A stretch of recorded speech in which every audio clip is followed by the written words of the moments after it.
How special does it feel? Yeah, it feels very special. Gareth rang me a couple of weeks ago, floated the idea, and I jumped at the opportunity, I think, to come and be part of it. Another major championship. Yeah, absolute, as I say, honour and a privilege, and yeah, delighted to be here. Must be a bit of a strange feeling. You've been with England to European Championships before, of course, 8 years ago. You can't play in this one. How does that dynamic work?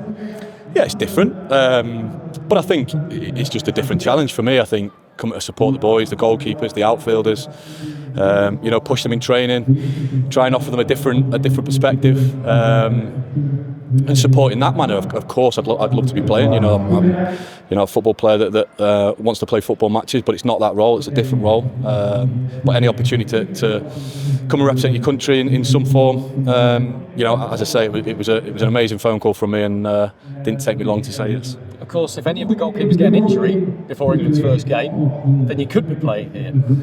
Yeah, I think that's in the rules, but that's not the objective here. They've got 3 goalkeepers that have taken their place on merit, and that's rightly so. That's how the English squad should be made up. Yes, that's in the rules, but that's not the objective from my point of view. The objective is to be part of a successful team.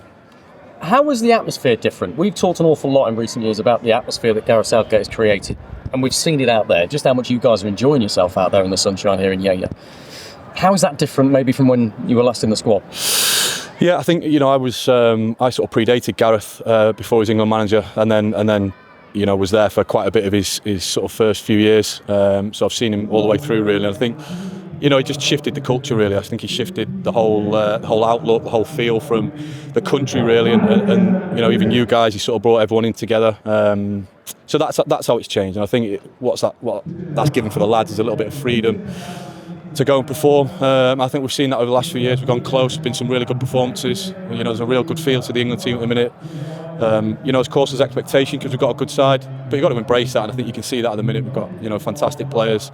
Everyone's hungry to be in the shirt, and of course we're going to try and make it successful.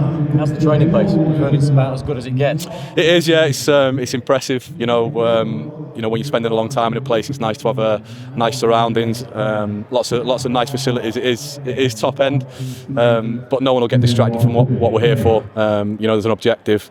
Yes, we want that. It's nice to be enjoying it while you do it, of course. But we all know what the main focus is. Last one from me. No excuses. This is something Gareth Southgate talks about a lot. Facilities, preparation, standards being as high as they possibly are. So no excuses about performances not being the best on the pitch. You've been inside the camp now. They've had some injury problems, but is this a team that can win the trophy? Yes, I think so. Of course, you say no excuses. That's dead right. Everyone wants to perform, but at the end of the day, it's sport, it's football. It's never straightforward. All you can do is give yourself the absolute best chance of going to deliver performances. Good performances give you the better chance of getting the results. That's what we're here to do. As I say, everyone's enjoying the challenge and going to embrace it. Thanks, pal. I was just saying, what's from Euro 2016 to now? Has the mindset changed? Did we perhaps go into that tournament that you were a part of not believing that we could win? Great question, to be honest. I actually spoke to a few of the lads this morning about, that camp was actually really, really good until it wasn't. And obviously, you talk about results there. I think that's what, makes or breaks it. There was a good feeling going into 2016. But I think what the difference has been is, we've now got evidence of good performances, good sort of finishes in big championships. So there's been sort of momentum building. There has been a shift in culture. The lads have embraced it. So I just think we're closer to being successful than then, and there is some hard evidence to back it up. So there's more belief that goes with that. So I think there is differences.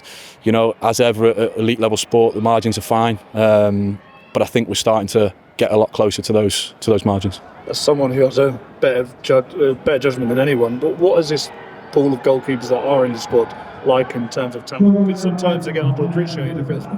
Yeah, it's a tough position, goalkeeper. We all know it. I've been a pro for a long time. It's a real tough position. England goalkeeper is one of the toughest. And I think Jordan, his performance has been absolutely outstanding. Aaron and Dean, obviously, Aaron, young goalkeeper, done exceptionally well over the last few years. Dino the same, obviously. I know them all individually really well, and they all offer something slightly different.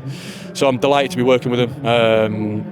And yeah, I hope I can support in any way, really. Final one from me. I know you're here as a training goalkeeper, but you're obviously still loving every second of it. No sign of you hanging on your gloves anytime. Nah, definitely not. You know, for me, it's all about feel. I still feel bang at it. Still feel good. You know, I've had a couple of weeks holiday and not done very much, so to come in today and get up to speed. But if I'm honest, I enjoyed it. You know, as I say, it was great to be back out there. But certainly no thoughts about that. Why I still feel good, I'll still be chomping at the bit. Cheers.